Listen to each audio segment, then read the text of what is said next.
भारत की पहली महिला सीरियल किलर के रूप में के एम नंजम्मा, जिन्हें मल्लिका मल्लिका या साइनाइड मल्लिका के नाम से जाना जाता है, का नाम इतिहास में दर्ज है।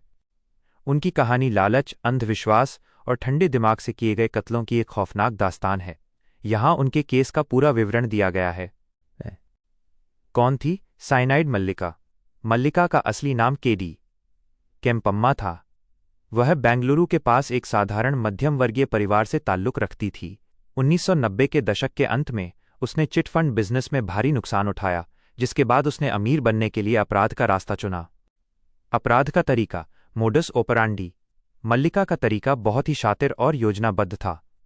शिकार की तलाश, वो मंदिरों के बाहर ऐसी अमीर दिखने वाली महिलाओं को ढूंढती थी जो किसी पारिवारिक परेशानी या दुख में हों। विश्वास जीतना, वह खुद को एक पवित्र महिला या भक्त बताकर उनसे दोस्ती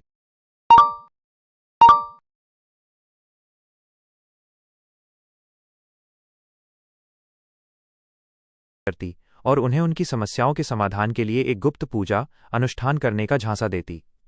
हत्या का हथियार, पूजा के दौरान वो महिलाओं से अपनी आंखें बंद करने को कहती। इसी बीच वो उन्हें साइनाइड मिला हुआ प्रसाद या पानी पिला देती। लूटपाट, जैसे ही शिकार की मौत होती वो उनके गहने और नकदी लेकर फरार हो जाती। केस का घटनाक्रम, टाइमलाइन ऑफ क्राइम्स। वर्ष विवरण, 1999। मल्लिका ने अपनी पहली हत्या बेंगलुरु के एक मंदिर में की। 1-9-9-9-2-0-0-7। उसने कुल 6 महिलाओं की हत्या की। वो हर बार शहर बदल देती थी ताकि पुलिस उसे पकड़ न सके। 2007। पुलिस को अलग अलग मंदिरों के पास रहस्यमय मौतों में एक समानता, साइनाइड का इस्तेमाल नजर आने लगी। गिरफ्तारी और सजा। मल्लिका को दिसंबर 2007 में बेंगलुरु के एक बस स्टैंड से गिरफ्तार किया गया जब वो लूटे हुए गहने बेचने की कोशिश कर रही थी। कबूलनामा, गिरफ्तारी के बाद उसने ठंडे दिमाग से 6 महिलाओं की हत्या की बात स्वीकार की।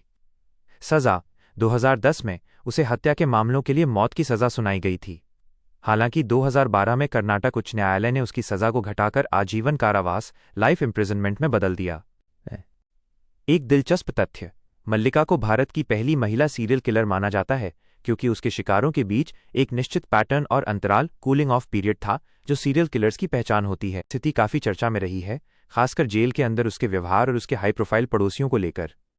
दोष सिद्धि, कन्विक्शन के बाद उसके जीवन के मुख्य पहलू इस प्रकार हैं। 1. मौत की सजा का टलना।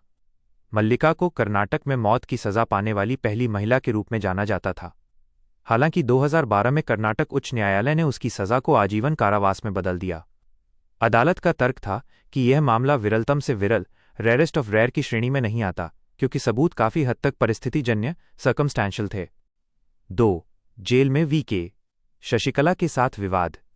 मल्लिका तब फिर से सुर्खियों में आई जब उसे बेंगलुरु की परप्पाना अग्रहारा सेंट्रल जेल में रखा गया। 2017 में जब AIADM के नेता वीके शशिकला भ्रष्टाचार के मामले में इसी जेल में बंद हुई तो मल्लिका उनकी पड़ोसी कैदी इनमेट बनी। सुरक्षा कारण, ऐसी खबरें आईं कि मल्लिका की मौजूदगी से शशिकला की सुरक्षा को खतरा हो सकता है। तबादला, जेल प्रशासन ने किसी भी अनहोनी से बचने के लिए फरवरी 2017 में मल्लिका को बेंगलुरु से बेलागावी की हिंडालगा जेल में शिफ्ट कर दिया। 3. जेल में व्यवहार और स्वास्थ्य। जेल अधिकारियों के अनुसार मल्लिका अक्सर गुमसुम रहती है और अन्य कैदियों से ज्यादा बात नहीं करती। वह जेल में धार्मिक गतिविधियों में समय बिताती है, जो उसके पुराने धार्मिक महिला वाले मुखौटे की याद दिलाता है। बीच बीच में उसके गिरते स्वास्थ्य और उम्र से संबंधित बीमारियों की खबरें भी आती रही हैं। 4. वर्तमान स्थिति, 2026 तक की जानकारी के अनुसार मल्लिका अभी भी आजीवन कारावास की सजा काट रही है। उसे पैरोल मिलना बहुत मुश्किल रहा है क्योंकि उसके अपराधों की प्रकृति बहुत गंभीर और क्रूर थी। वो अब 55-56 वर्ष की हो चुकी है और कर्नाटक की जेल में अपनी शेष सजा पूरी कर रही है। 5. मीडिया और पॉप कल्चर। उसके केस पर आधारित साइनाइड मल्लिका 2021 नाम की एक कन्नड़ फिल्म भी बनी है जो उसके अपराधों और पकड़े जाने के सफर को दर्शाती है।